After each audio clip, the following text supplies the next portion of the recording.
Muito bem. Abra sua Bíblia, por gentileza, no primeiro livro dos Reis. Primeiro livro dos Reis, capítulo 17, versículo 8. Primeiro Reis, capítulo 17, versículo 8. Vamos fazer uma breve reflexão sobre este texto.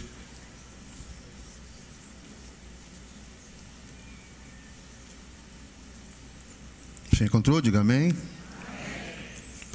Então veio a ele a palavra do Senhor dizendo: levanta-te e vai a Sarepta, que é de Sidom, e habita ali. Eis que eu ordenei ali a uma mulher viúva que te sustente. Então ele se levantou e se foi a Sarepta. Chegando à porta da cidade, eis que estava ali uma mulher viúva apanhando lenha.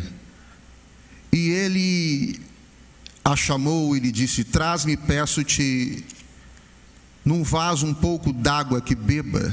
E indo ela a buscá-la, ele a chamou e lhe disse: traze-me agora também um bocado de pão na tua mão.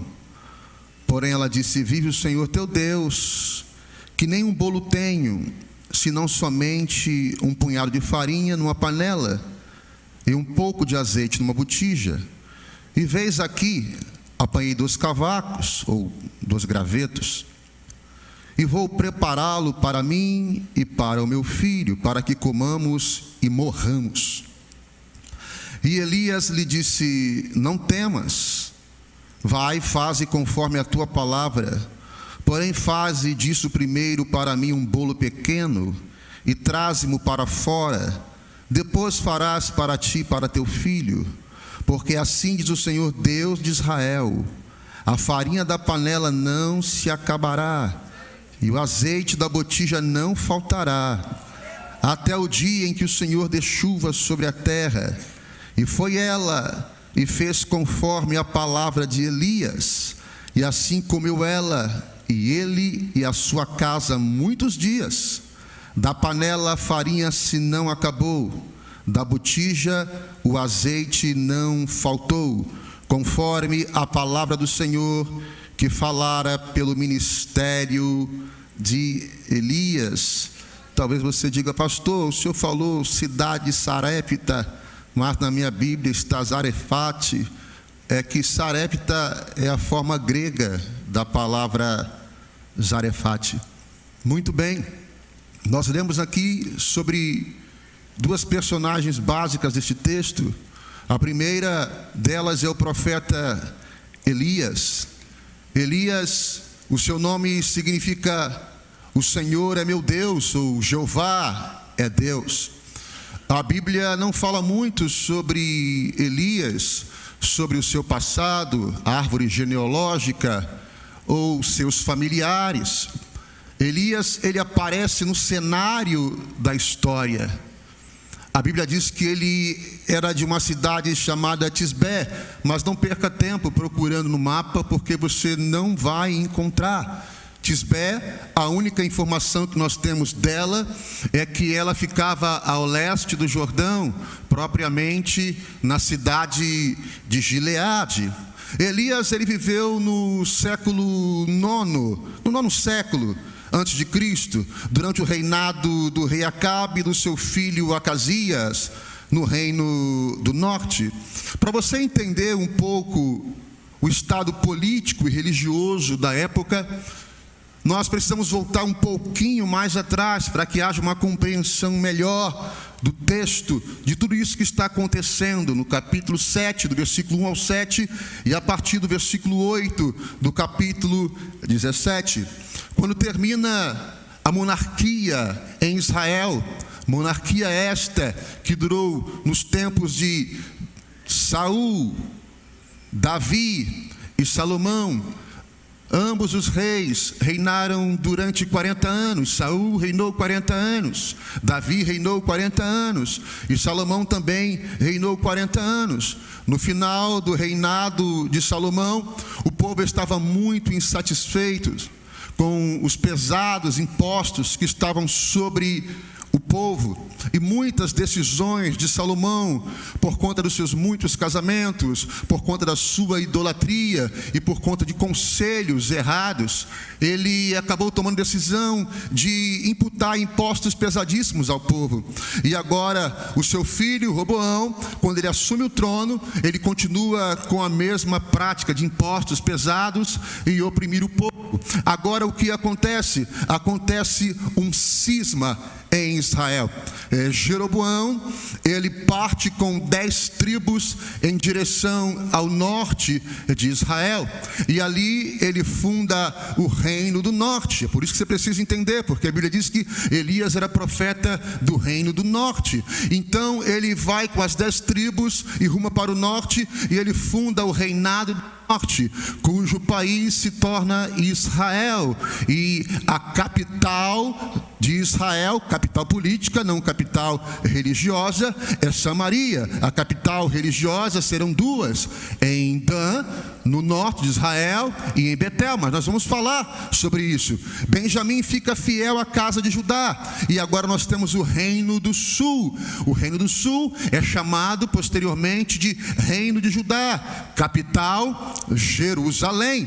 Mas o que acontece no reino do norte? Quando Jeroboão ele funda o reino do norte, capital política que era Samaria. Vocês sabem melhor do que eu que as práticas religiosas em Israel era em Jerusalém, capital política e capital religiosa. Mas agora Jeroboão, com medo de que o povo saísse de Israel, no reino do norte, para ir adorar a Deus no templo em Jerusalém, e assim perdesse pessoas para o reino do sul, ele agora tem uma brilhante ideia.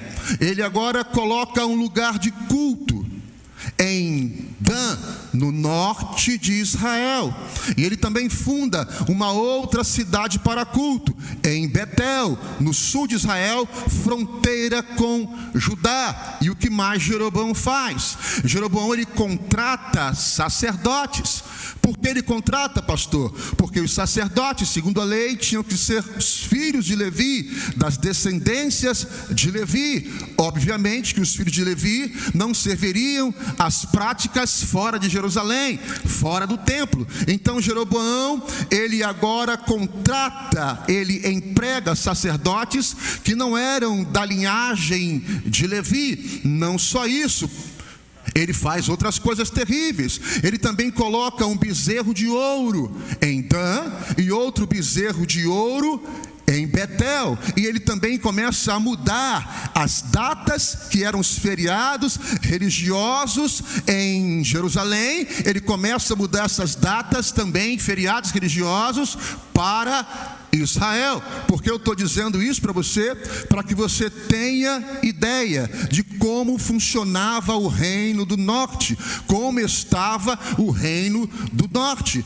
O reino do norte foi cerca de 209 anos de monarquia. Foram 19 reis que reinaram neste período, em 7 dinastias. E a Bíblia fala que neste período agora, que nós acabamos de ler, no capítulo 17, estava o rei da 3ª dinastia, cujo nome era Acabe. Este homem havia se casado com uma mulher chamada Jezabel, uma mulher cirofenícia, filha de Etbaal. Ele era o rei dos fenícios, e eles tinham uma prática religiosa. Que prática era esta? Eles eram adoradores de Baal. E Acabe, nesta aliança política, casando-se com Jezabel, agora Jezabel em Israel, em Samaria, ela implanta o culto a Baal em Israel, reino do norte, ao ponto de o culto a Jeová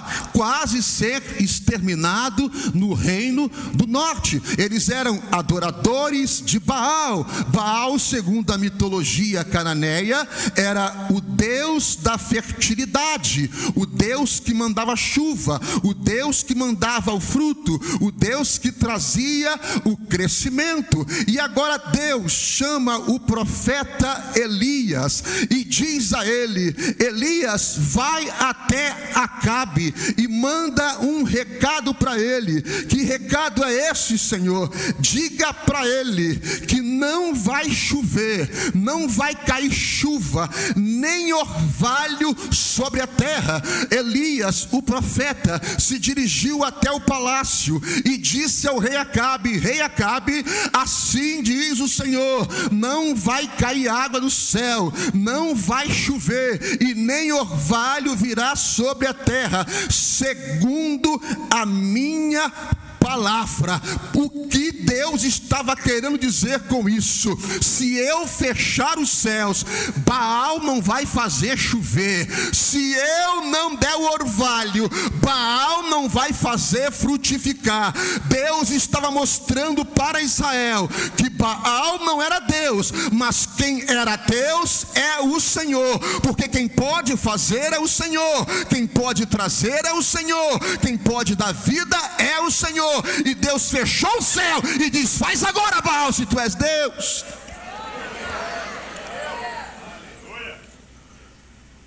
Agora Elias se tornou inimigo público número 1 da nação de Israel. Elias agora, ele foge, porque ele passou a ser perseguido. Só que Deus tinha um esconderijo para Elias. Deus disse: Elias, eu tenho um esconderijo para você. A Bíblia diz que o Senhor disse a Elias: levanta-te e vai para Querite e esconde-te lá. E Deus deu ordem aos corvos que levassem para ele pela manhã pão e carne à noite, e ele beberia água do ribeiro. Olha que coisa interessante, irmãos. Deus está dizendo a Elias: Elias, te esconde. Aonde? No lugar que eu vou mandar você se esconder. Porque quando Deus te esconde, ninguém te...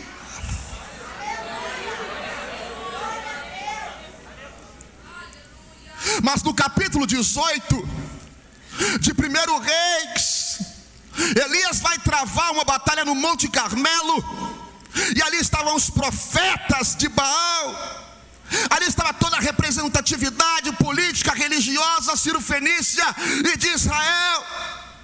Agora Deus não está escondendo, Deus está expondo Elias, porque quando Deus te esconde, ninguém te acha, e quando Deus te expõe, ninguém te esconde.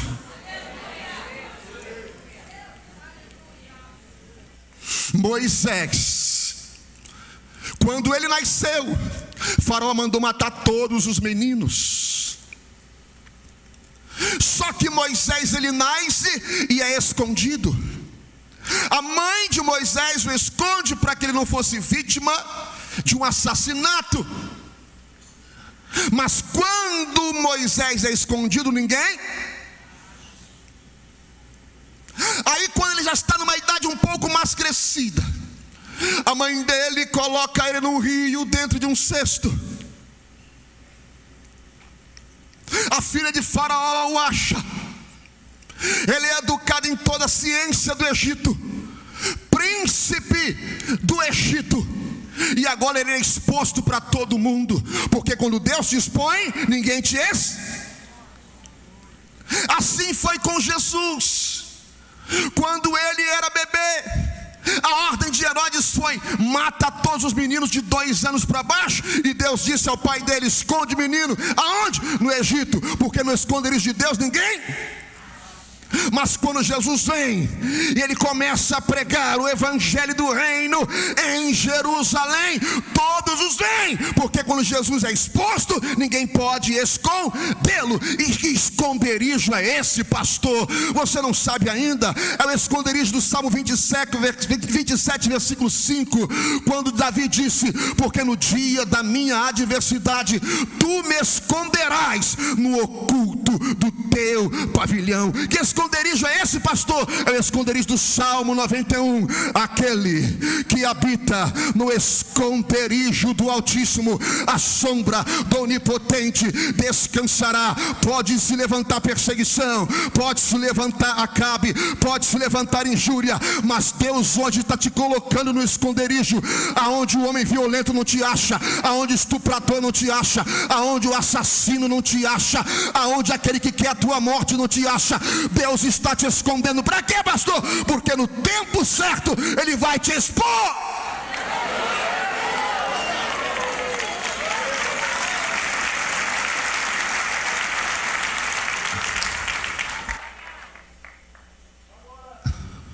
Agora, Deus diz para Elias: Elias, sai de Querite, porque a Bíblia diz que o riacho secou, e quando o riacho seca é hora do profeta mudar endereço. E Deus diz para ele no versículo 9: levanta-te, vai a Sarepta, que é de Sidom, e habita ali, e eis que eu ordenei ali uma mulher viúva que te sustente. Irmãos, quando Elias, em uma caminhada, segundo alguns estudiosos acreditam que durou cerca de 50 quilômetros, ele chega até a cidade de Sarepta, ou Zarafate, como você bem queira. E a Bíblia diz que quando ele chega lá, havia uma mulher viúva apanhando lenha. E essa lenha, você pode observar que eram apenas 2 gravetos. Por que 2 gravetos? Porque ela ia apenas fazer um pequeno bolo. Então não era necessário uma fogueira. Para aquilo que ela queria, já servia. Só que a Bíblia diz, irmãos, que esta mulher, ela era viúva.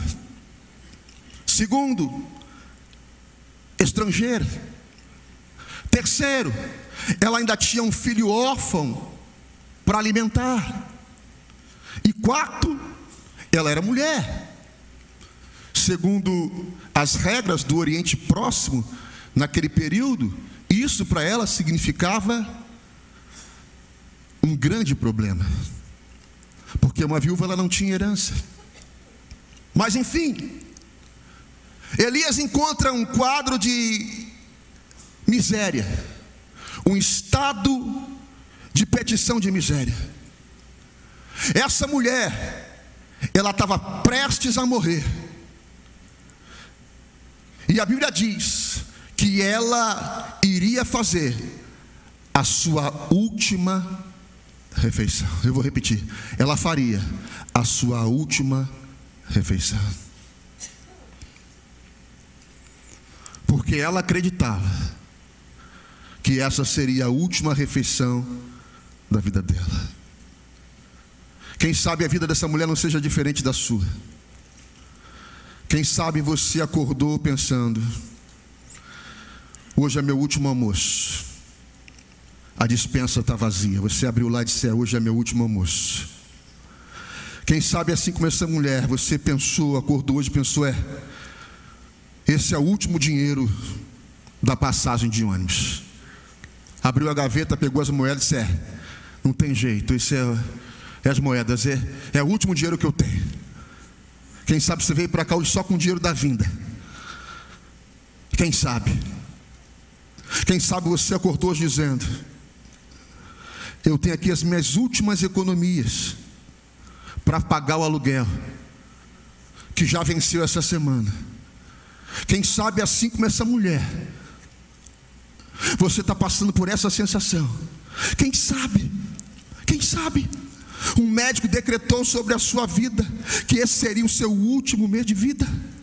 Você já teve essa sensação, irmão? Você já teve essa sensação ruim de que hoje seria o seu último dia? Se você já passou por isso, eu tenho a palavra de Deus para a tua vida. Hoje Deus tem um encontro contigo em Zarefate.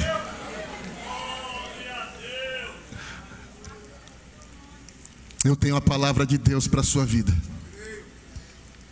a última palavra será de Deus na sua vida.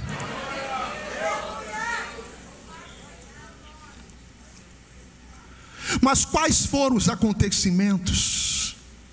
Qual foi o segredo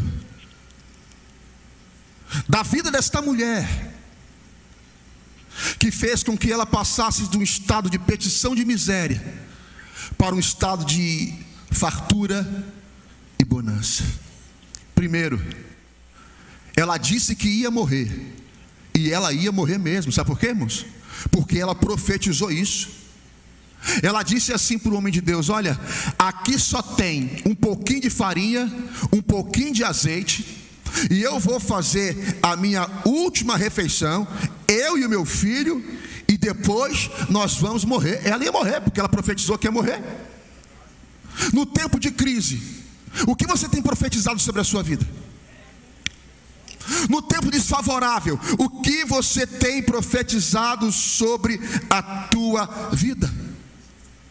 Você tem profetizado o quê? Tudo acabou? Você tem profetizado o quê? Que miséria de vida? Você tem profetizado o quê? Nada dá certo? Um espírito de autocomiseração tem tomado conta da sua mente? O que você tem profetizado sobre esse casamento? O que você tem profetizado sobre esses filhos? O que você tem profetizado sobre a sua vida financeira? O que você tem profetizado sobre a sua vida espiritual? O que você tem profetizado sobre a sua vida?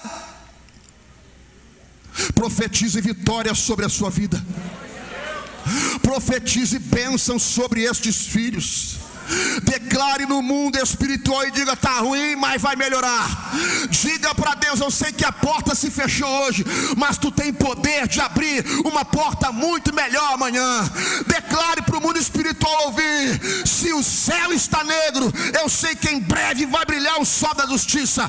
Abre a sua boca, saia daqui hoje, reúne esses filhos, esta mulher, este marido, facha lá, vai lá na tua casa, fecha a porta e diga para eles o seguinte: olha, o tempo está ruim, mas Deus vai nos visitar, Deus vai abençoar a nossa casa. Profetize sobre esse filho. Você não gerou filhos para perdição, os teus filhos foram dados por Deus. Você casou no altar com a bênção de um pastor. Esse emprego quem te deu foi Deus. A bênção de Deus está sobre a sua vida. Então declare a bênção de Deus sobre a sua vida.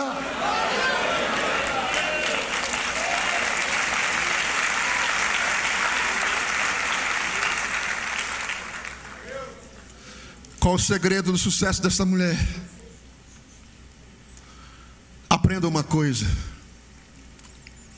você nunca vai receber o que você não está disposto a entregar. Eu vou repetir: você nunca vai receber o que você não está disposto a entregar. Ela só viu milagre quando ela se dispôs a entregar para o profeta a farinha e o azeite. E eu vou falar uma coisa para você que tem choque em você. Vocês lembram de Ana? Enquanto Ana fez campanha da vitória, ela não engravidou. Ela queria um filho. Enquanto Ana jejuou, ela não engravidou.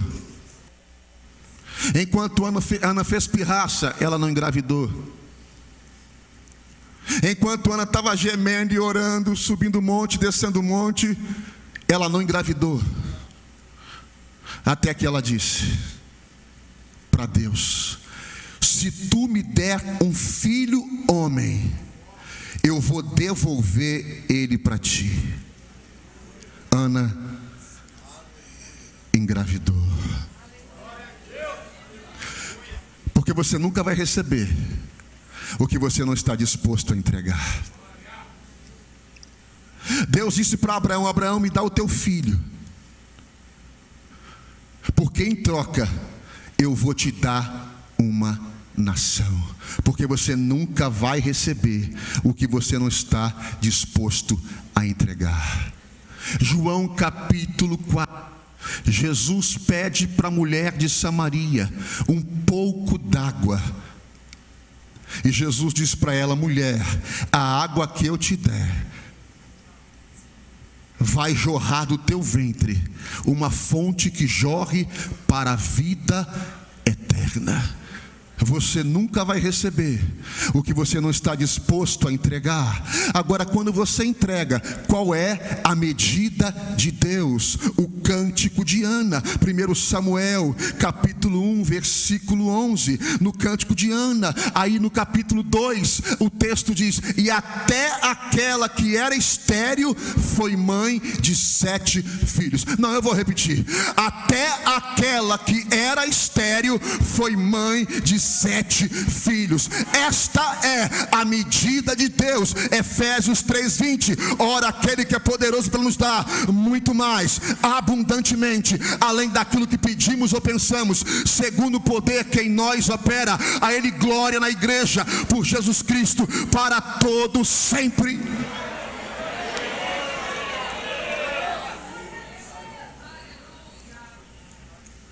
Quando ela entregou, quando ela semeou o pouquinho de farinha e o pouquinho de azeite, ela recebeu provisão por muitos e muitos dias. Sabe o que Deus está falando com a gente aqui? Tem pessoas que, como esta mulher, não entregam por causa do medo. Essa mulher tinha medo de quê, pastor? Ela tinha medo de perder. Por quê? Porque tinha seca sobre toda a terra. Eu vou dar uma coisa que eu preciso? Sim. O que você precisa? Ana precisava de filhos. Ela disse: eu vou te dar meu filho. E Deus deu filho para ela. Você tem que entregar para Deus aquilo que você precisa. Talvez você não tenha entregado o teu dízimo por medo que vai faltar. Talvez você não tenha entregue a tua oferta com medo que vai faltar. Talvez você não tenha participado das campanhas dessa igreja porque você tenha medo que vai faltar. A tua vitória está do outro lado do teu medo.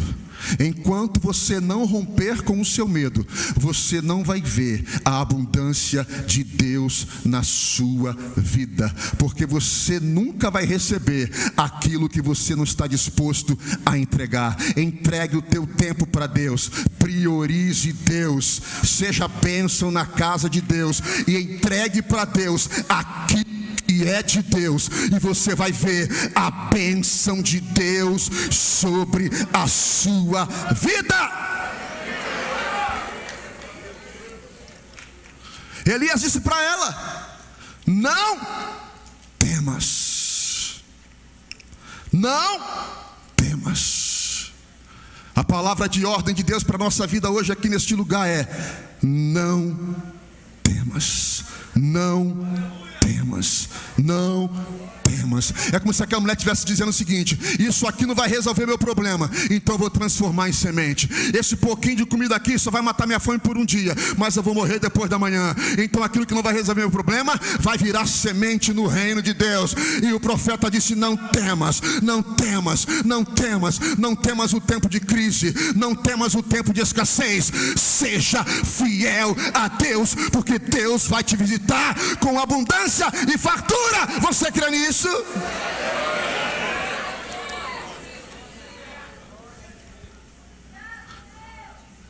Versículo 15. E foi ela e fez conforme a palavra de Elias.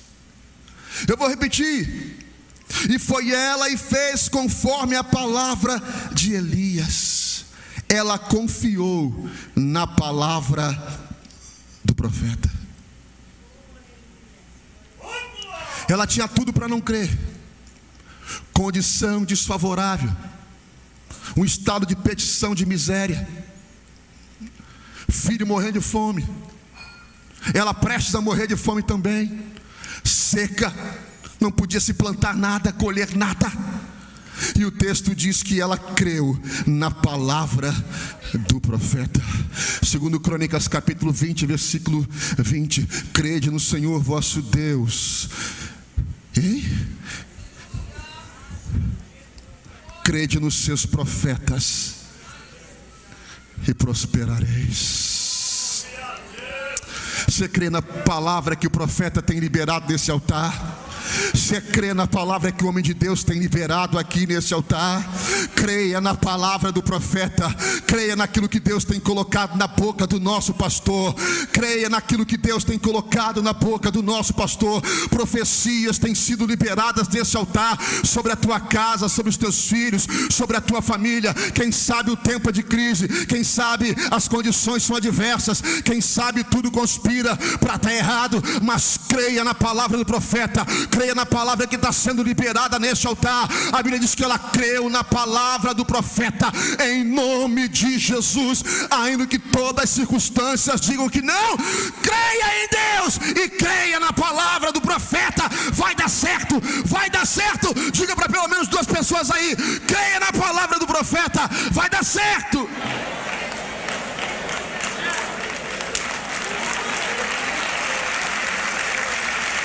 Crede no Senhor Deus, estareis seguros. Crede nos seus profetas e prosperarei. Versículo 13. E Elias lhe disse: não temas, vai, faze conforme a tua palavra. Porém, faze disso primeiro para mim um bolo pequeno. O bolo era? Aleluia. O bolo era pequeno, mas escondia um grande milagre.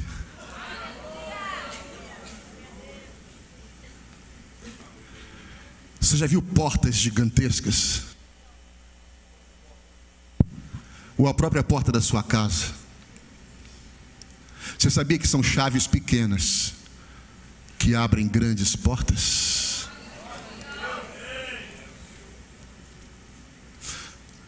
No capítulo 18,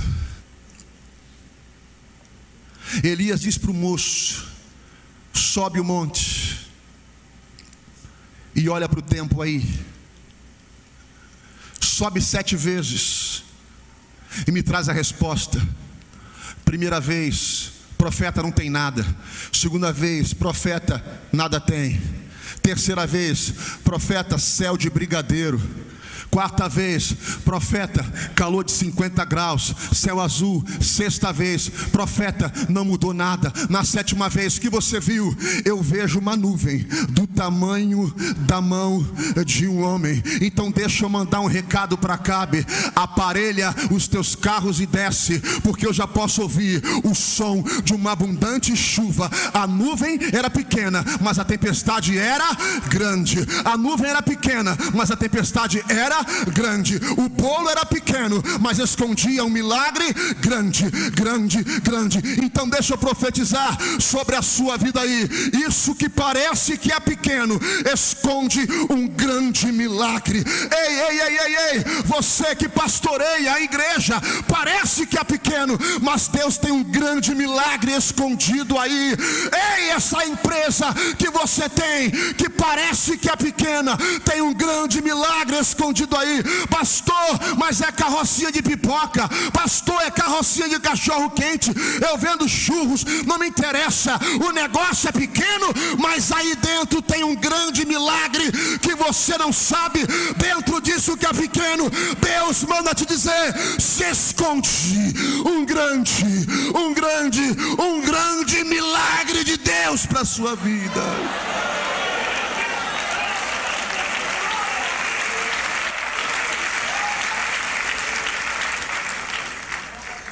Aleluia. Glória a Deus. Aleluia. E o texto diz, irmãos, que ela foi para a sua casa. Por que eu acho isso interessante?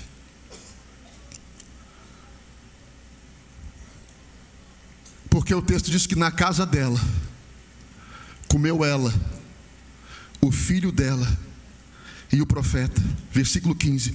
E foi ela, e fez conforme a palavra de Elias, e assim comeu ela, e ele, e a sua casa.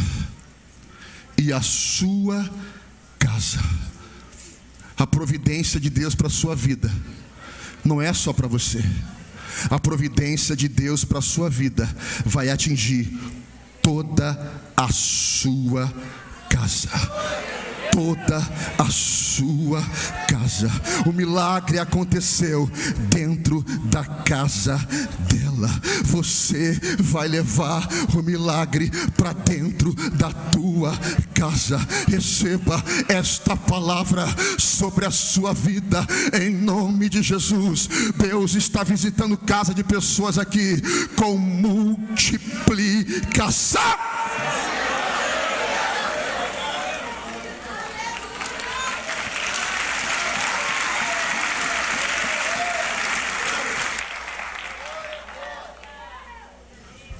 Já estou terminando, mas uma coisa que eu acho interessante aqui também, eu queria compartilhar contigo, é que quando Elias disse para ela, vai e faz o bolo, quando ela disse assim, eu vou fazer um bolo para mim e para o meu filho, vamos comer, vamos morrer, Elias disse, não, faz como você falou o bolo, mas traz primeiro para mim. Primeiro, irmãos, você nunca pode esquecer que é para Deus.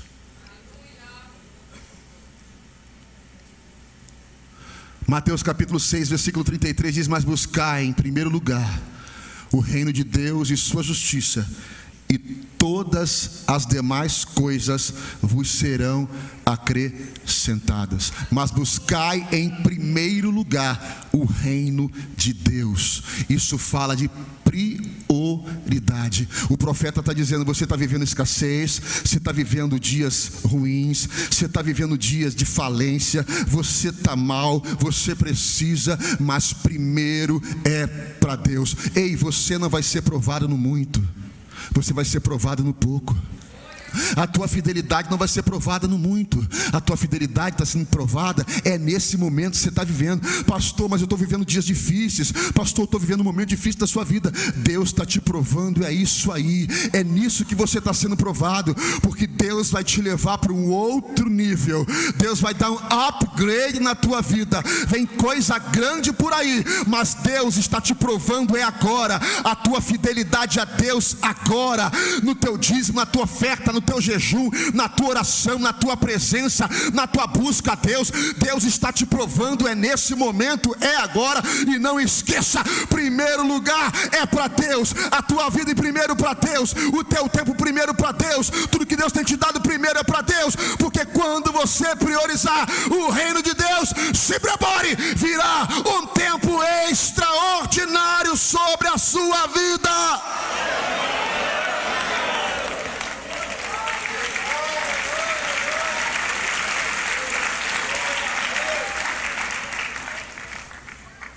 Por último, versículo 16: da panela a farinha se não acabou, da botija o azeite não faltou, conforme a palavra do Senhor que falara pelo ministério de Elias.